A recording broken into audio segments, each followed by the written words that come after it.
I call on the representative of Indonesia.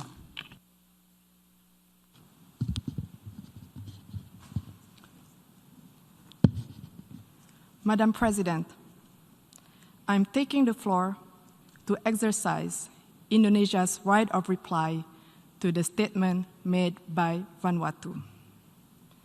It is shameful that this single country continues to have excessive and unhealthy obsession about how Indonesia should act or govern itself.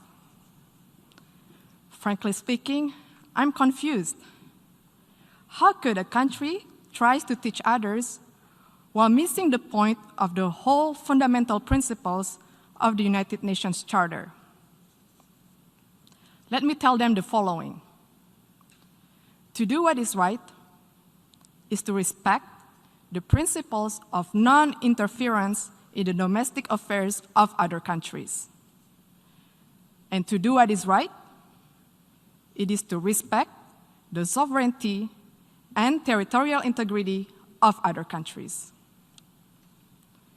So until you have done so, please keep the sermon to yourself.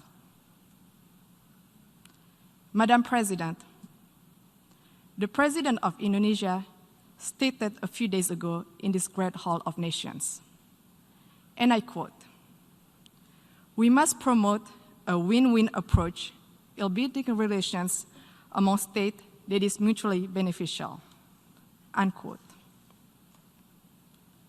Indeed, such a call was echoed by world leaders throughout this prominent week. But this ignorant country chooses the contrary. At times of an emergency health crisis and great economic adversity, it prefers to instill enmity and sow division by guising their advocacy for separatism with flowery human rights concern.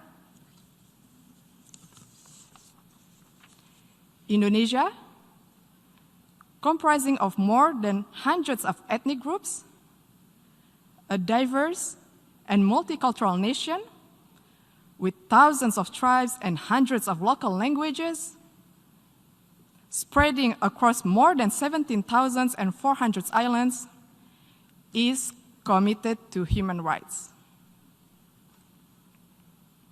We value diversity, we respect tolerance, and everybody has the same right in this third largest democratic country in the world. We have also promoted and protected human rights where each individual has the same rights under the law. Furthermore, we have ratified the International Convention on the Elimination of All Forms of Racial Discrimination, while interestingly, Vanuatu has not even signed it. And how could one talk about promoting the right of indigenous people when it does not even sign the International Covenant on Economic, Social, and Cultural Rights, the core human rights instrument? This actually raises the question, do they really care about indigenous concern? More importantly, Vanuatu has not signed and ratified the Convention Against Torture and Other Cruel, Inhuman, or Degrading Treatment or Punishment. We call on the government of Vanuatu to please fulfill your human rights responsibility to your people and to the world. Madam President, the accusation of human rights is typical, a tall tale that they sell and stage over the years in the hall. Let me tell them, you are no representation of the people of Papua, and stop fantasizing of being one. Papuans are Indonesians. All of us play an important role in the development of Indonesia, including on the island of Papua. Madam President, the principles of the UN Charter, which Vanuatu clearly does not seem to understand, stipulates the respect for sovereignty and territorial integrity.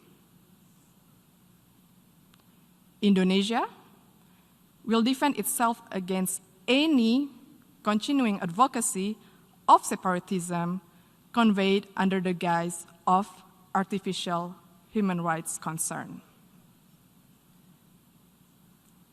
The provinces of Papua and West Papua are irrevocable parts of Indonesia since 1945. It has also been firmly endorsed by the United Nations and the international community decades ago. It is final, irreversible, and permanent.